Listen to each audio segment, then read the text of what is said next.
Welcome to my channel. Today we're diving into a story filled with thrills and laughs.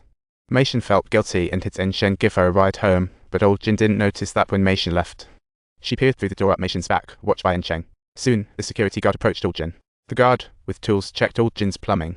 Old Jin said no leaks, but the guard was stubborn. He insisted on going in for an inspection. Turns out Mei Shen found a pair of glasses in the hallway earlier and handed them to the guard. The guard recognized them as old Yueng's missing items and noted weird water usage at old Jin's, so he decided to investigate. In the end, under the guard's tough stance, old Jin had to give in. After a thorough inspection, the guard found nothing wrong with the pipes, which relieved us. As he thought the guard was leaving, the guard suddenly wanted to check the basement bathroom, and old Jin felt a murderous urge coming on. Reluctantly, he led the guard to the basement, where the floor was covered with disinfectant, making the guard's heart skip a beat. While inspecting the pipes, he stumbled upon a strand of hair stuck to a brownish stain on the wall, instantly raising the guard's alarm. When he saw old Jin approaching in the mirror, the guard quickly grabbed a pipe, catching old Jin off guard. Seizing the moment, the guard quickly declared the inspection over, leaving with his weapon firmly in hand. Back at his post, he loosened up after a long while, now convinced old Jin was the recent serial killer. But the guard had no plans to call the cops, since he was also a wanted man and didn't fancy jail time.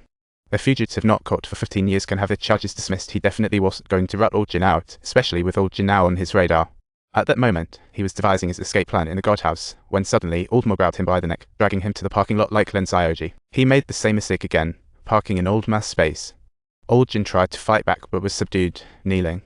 If he hadn't apologized quickly, old Jin would have been in for a real show. Realizing he could no longer stay in the neighborhood, old Jin decided to head back to the shipping company and cut his vacation short. Using his sailor status, he arranged a fishing trip for 2 days later, only to find his phone missing when giving his contact.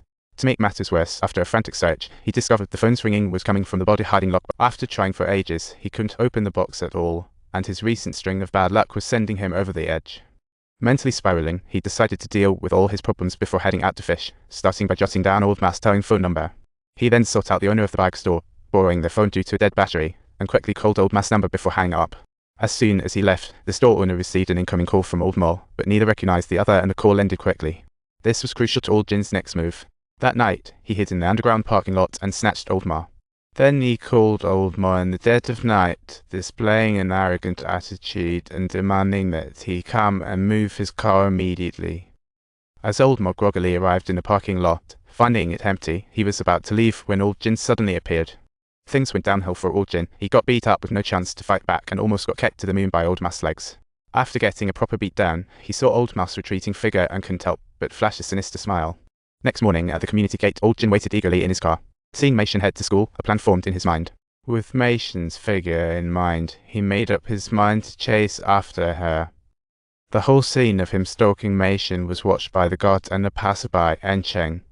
As Mei Shen arrived at the bus stop, old Jin felt like he saw a dead little eagle, but quickly realized it was just his imagination.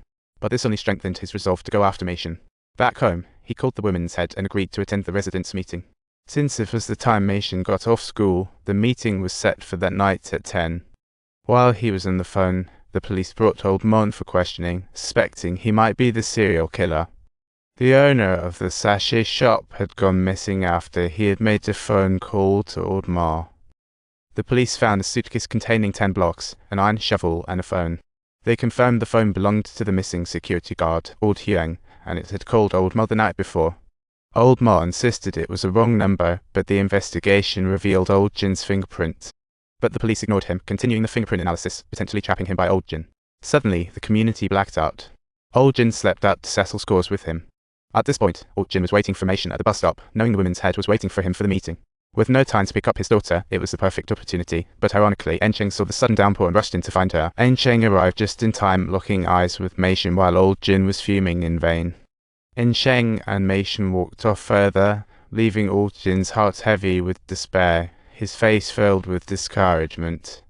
Meanwhile, in old Jin's basement, the bag shop owner heard his phone ringing in the lockbox and successfully pried it open with some tools. When he saw the phone about to die, he went all out, smashing the chair and grabbing the phone urgently. He barely had time to shout help before the phone shut off, but luckily, it was the delivery guy on the other end.